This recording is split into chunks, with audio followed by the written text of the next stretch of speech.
And gold buyers, మీ కష్టాల్లో నమ్మకమైన మీ ఆత్మీయ నేస్తం. అందరికి కాఫీ టిఫిన్ అవి అందేలేదు చూడు. అదేమిట్రా, కళ్యాణ మండపం ఇంకా రెడీ కాలేదు. ఇటీ తీసుకోండి.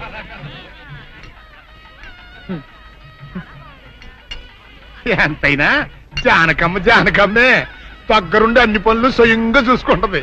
మరి నన్ను ఏం చేయమంటారు చెప్పండి? నాదేమో ఆర్థికులని కొంపైపోయింది. మన ఇంట్లో పనులు మనం చేసుకుంటే తప్పే ఉందండి. ఏంటో ఆ సీనుబాబు గుళ్ళో గొడవ చేయకుండా ఉంటే ఈ ముహూర్తానికి మా పిల్ల పెళ్లి కూడా అయిండేది. ఈ ముహూర్తానికి ఎందుకులేండి, మాది అసలే దొరల వంశం. పొట్లకేం కాదు. అమ్మా సుందరి, అమ్మా సుందరి. ఏంటమ్మా ఏమైంది? ఏమోనండి, ఉన్నట్టుండి కళ్ళు తిరిగి పడిపోయింది. సుందరి రండి, పాప ఉన్నట్టుండి పిల్ల కింద పడిపోయిందండి. మీరు చూడండి.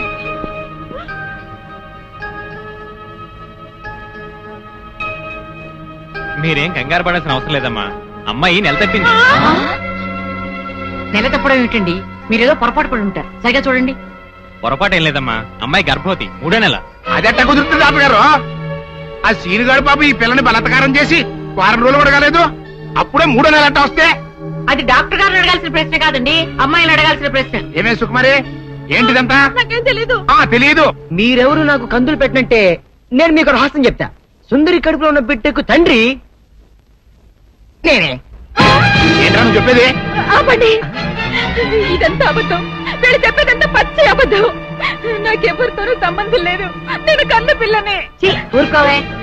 ఆ వేరేతో మనోడు నిన్ను బలాత్కారం చేసిన తర్వాత కూడా నువ్వు కన్నెపిల్లవు ఎలా అవుతావు? వీళ్ళంతా చెబుతున్నది నిజమే అయితే నువ్వు ఆడపిల్లవే గాని కన్నె పిల్లవెలా అవుతావు? కాదు, నేను కన్న పిల్లనే. నన్ను సీనుబాబు పాడు చేయలేదు. ఏంటి సీనుబాబు నిన్ను పాడు చేయలేదా? మరి అతనే నిన్ను బలాత్కారం చేశారని ఆయన పంచాయతీలో ఎందుకు అబద్ధం చెప్పావు? సీనుబాబుని నేను ప్రేమించాను, కానీ సీనుబాబు సౌందర్యని ప్రేమిస్తున్నాడు. సీనుబాబు నాకు కాకుండా పోయాడు అనుకున్న బాధతో నేను చచ్చిపోబోతే, సీనుబాబు నీకు దక్కాలంటే నేను చెప్పినట్టు నాటకం ఆడమంది మా అక్క. అంతేగాని నేను చెడిపోయిన దాన్ని కాదు. సీనుబాబు నన్ను పాడు చేయలేదు. అసలు నేనే తప్పు చేయలేదు. అబద్ధం, దాని మాటలేదు నమ్మకండి. కళ్ళు తిరిగి పట్టుకోవడంతో ఏదేదో మాట్లాడుతుంది. కప్పనోరు దాని అమాయకురాలు చేసి నువ్వు ఇంత నాటకం ఆడతావా? ఆ వేరే ద్వారా మనవుడు తప్పు చేశాడంటే నేను నమ్ముతాను అనుకున్నావుటే. నువ్వు ఆడిన నాటకం నలుగురికి తెలియడం కోసమే నేను ఇలా నమ్మినట్టు నటించాను. ఏమిటే కూసావు? నీది దొరల వంశమా? ఏది మళ్ళీ ఇంకోసారి కూతకోయి నీ పళ్ళు రాలకొడతాను, జాగ్రత్త. వాసిని అమ్మ కడుపు మారా. నువ్వు చెప్పిన మాటలన్నీ నిజమని నమ్మి బంగారు లాంటి కుర్రోణ్ణి అనరాని మాటలన్నీ అన్నాను కదంటే, మచ్చలేని నా పంచాయతీ ప్రెసిడెంట్ పోస్ట్ లో తప్పుడు తీర్మానం చేశాను కదంటే, అయితే ఇప్పుడు అందరి ముందు సరైన తీర్మానం చెబుతున్నాను. ఏ రైతురా మనవడు నిర్దోషి అని తేలిపోయింది కాబట్టి ఈ సప్పిడి సుకుమారి చెల్లెల్ని ఆ బాబు పెళ్లి చేసుకోవాల్సిన అవసరం లేదు. అంతేకాదు, ఈ సప్పిడి సుకుమారి తను చేసిన తప్పుకి ఈ గ్రామ పంచాయతీకి 10,000 రూపాయల జరిమానా కట్టాల్సిందే. అమ్మ జానకమ్మ, నీ మూలంగా నేను చేసిన తప్పు దిద్దుకునే అవకాశం కలిగిందమ్మా. నీ మేలు మర్చిపోలేను. సుందరి,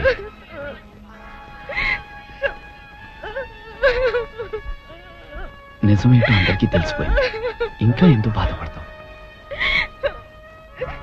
ఊరుకో. సౌందర్య, నేను విన్నదంతా నిజమేనా? అవునమ్మా, అది చెబుదామని వచ్చాను. పిచ్చితల్లి, సీను నా కళ్ళ ముందు పుట్టి పెరిగిన బిడ్డమ్మా. అతను ఎలాంటి వాడో నాకు బాగా తెలుసు. అందుకే నువ్వు సీనుని ప్రేమిస్తున్నావంటే నేనెంతో సంతోషించాను, ప్రోత్సహించాను కూడా. సీను నిర్దోషిని రుజువయ్యే వరకు అతని ఊళ్ళో ఉండకూడదు. ఉంటే సుందరికి సీనుకి పెళ్లి జరిగిపోతుంది. అలా జరగకుండా ఉండాలని సీను నీ ఊరి నుంచి బహిష్కరించేలా చేశాను. పాపిష్టిదాన్ని, నా సీనుని ఎంతో బాధ పెట్టాను.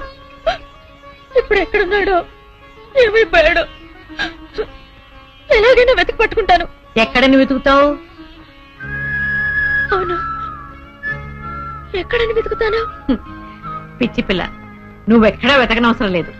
నేనే సీనుని రప్పించాను. నిజంగానే నానత్త? మోహన్ చూడరా. సీను, సీను,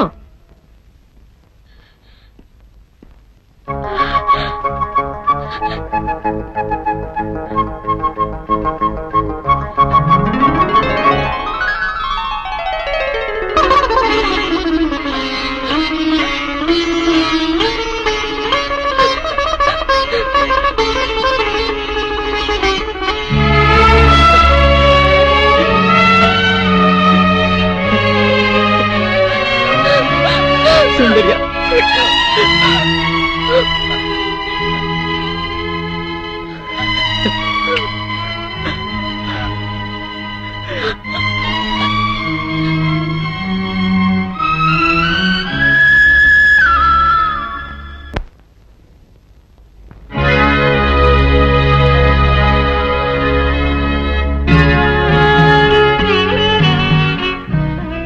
జానకి, చచ్చా ఏమిటో ఇది?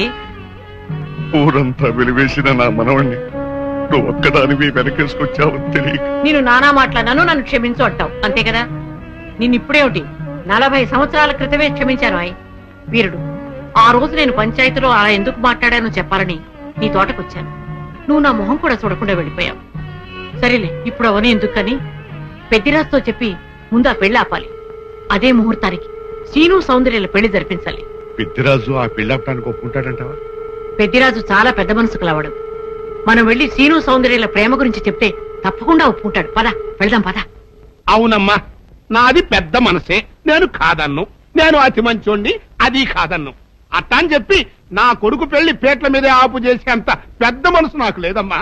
ఇంకా పెద్ద మనిషి అనిపించుకోవడం కోసం నా కొడుకు బతుకు బజారు పాలు చేసేంత చిన్న మనిషిని కూడా కాదు.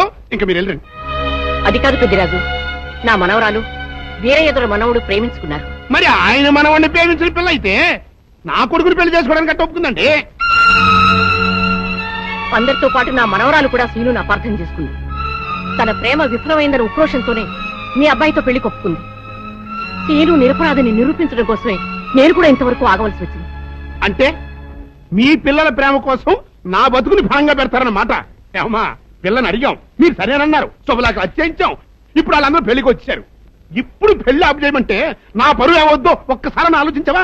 నిజమే పెద్దరాజు, ఆ మాట నిజమే.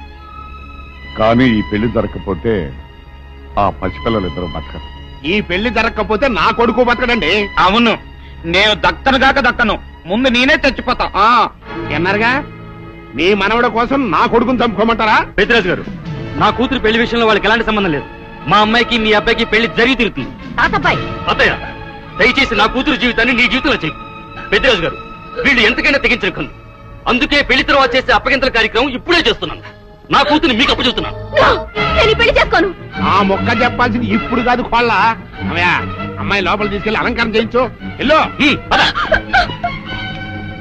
చూసారుగా, పెళ్లి కూతురు తండ్రి కూడా పెళ్లికి ఒప్పుకున్నాడు. మంచి మనసుంటే ఉండి 2 అత్యంతలు వేసేయాలండి, లేకపోతే దయచేయండి. చేద్దామంట సౌందర్యని పెద్దరాజు నుంచి బయటికి తీసుకొస్తాం. ఎవరు వస్తారో చూస్తాం. అంటే నువ్వెక్కడ దొరికావయ్యా? సీక్రెట్ గా ప్లాన్ చేస్తుంటే